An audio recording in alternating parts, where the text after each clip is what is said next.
श्रीलंका, जिसे कभी लंका के नाम से जाना जाता था, अपनी प्राकृतिक सुंदरता के लिए प्रसिद्ध है। लेकिन इसके घने जंगल और प्राचीन चट्टानें केवल सुंदरता नहीं छुपाए हुए हैं, इनमें छुपी हैं कहानियां, हजारों साल पुरानी, इतिहास और मिथक के बीच झूलती हुई। इन कहानियों में सबसे प्रमुख है रावण का नाम। रावण वह राजा जिसे भारत के रामायण महाकाव्य में एक राक्षस के रूप में चित्रित किया गया। लेकिन अगर हम श्रीलंका की लोक कथाओं और वेदा जनजाति की परंपराओं पर ध्यान दें तो एक बिल्कुल अलग कहानी सामने आती है। कौन था यह रावण?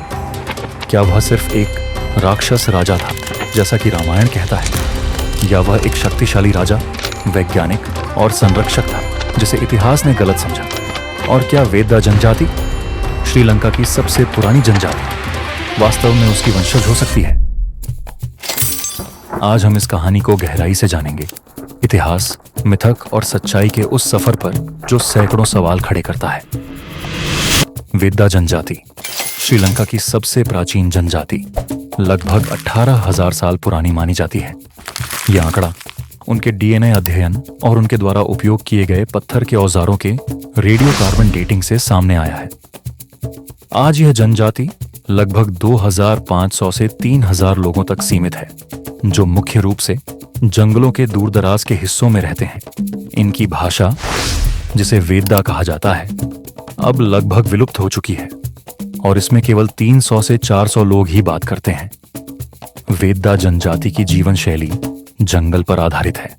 वे शिकार करते हैं, जड़ी बूटियां इकट्ठा करते हैं और प्राकृतिक संसाधनों का उपयोग करते हैं। लेकिन उनकी सबसे दिलचस्प विशेषता उनकी मौखिक परंपराएं हैं। उनकी कहानियों में बार बार रावण का नाम आता है। ये कहानियां केवल मनोरंजन के लिए नहीं है, वे उनकी संस्कृति और पहचान का हिस्सा हैं। और यही वजह है कि वेदाओं का यह दावा कि रावण उनके पूर्वज थे इतना महत्वपूर्ण हो जाता है। रावण का युग, जिसे त्रेता युग के दौरान बताया गया है, लगभग 5,000 साल पुराना माना जाता है। श्रीलंका के लोक कथाओं में रावण को एक महान योद्धा, विद्वान और वैज्ञानिक के रूप में देखा जाता है। कहा जाता है कि रावण के पास 10 सिर और 20 भुजाएं थीं, जो उसके ज्ञान और शक्ति का प्रतीक थीं। लेकिन अगर हम इसे प्रतीकात्मक रूप से देखें